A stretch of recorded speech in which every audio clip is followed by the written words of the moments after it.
The internet and the wider world would like to have you believe that things are black and white, that there is a right and a wrong, and that people are either good or bad, and some behaviors make you a good person and some make you a bad person. Rarely is this the way the actual world works, isn't it? Do you know of any truly bad people? Of people who will do nothing but bad to everyone and themselves? I seriously doubt so. And the reverse can be said too. Have you met someone that is truly 100% good? And by what standard are they good, if they are?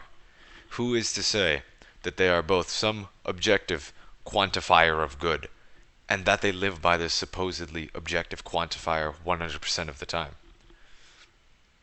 It is foolish to think that humans operate in such a way. So why then do so many of us think the world works in this way?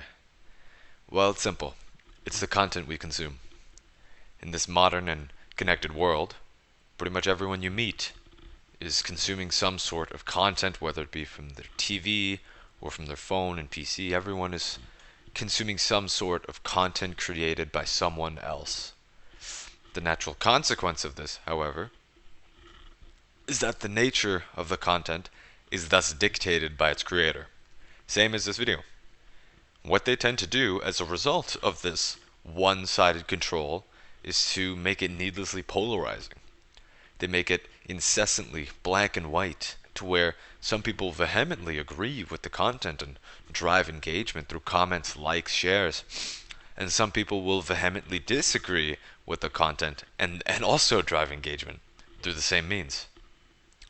And those in the middle will typically not get the point of such an extreme view of things, but their voices tend not to be heard on the internet as much. They're not going to like and share and go crazy over it because they don't care as much. It doesn't matter to them, which is a good thing.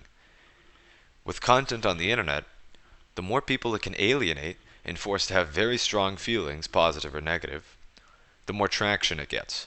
So naturally, it will be biased towards ideas that are very polarized. Things like geopolitics and gender conflicts, which are, as I would describe them, pretty meaningless in the grand scheme of things, that regardless of people who are either completely in support of policies or completely against these policies. The result of this content bias is the black and white concept, that some things are bad and some things are good, and there is no in between. No nuance or discussion to be had. You consume content from one group, and X is good, Y is bad. You consume content from another group, and Y is good, X is bad. More often than not, the rule is to be made with the data from the average rather than the polar extremes we've been made to believe. As it may sound, these are very dangerous precedents to set. And what comes with them are some side effects. You've probably seen it yourself. People taking things at face value without any critical thinking in play. Essentially not getting the point of the media in question has gotten so much worse, has it not? Many have grown so accustomed to being fed their black and white facts that they lose their capability to think for themselves and rely and expect to be spoon-fed information, opinions, and facts as truth. This is why bogus studies and biased data get traction online as well, skewing beliefs because some charismatic bad faith actor packaged their opinion up into a nice box and stuffed it down the throat of the willing, brainless masses. After consuming this content, they fail to analyze it themselves and fall victim to someone else's thought patterns rather than spending the time and mental energy to develop their own. What we should instead do is analyze what is shown to us and what we consume, and evaluate the contents to see if we are being fed these narratives.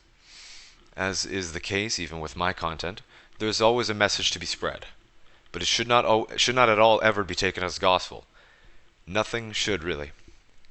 When you let your brain do the thinking, really let it do its job, it tends to root through the bullshit and find the actual substance of worth. Doing this over and over again will help develop your skills of critical thinking, which will then allow this gray area I speak of in between these black and white extremes to exist in your mind. The world does not operate in black and white.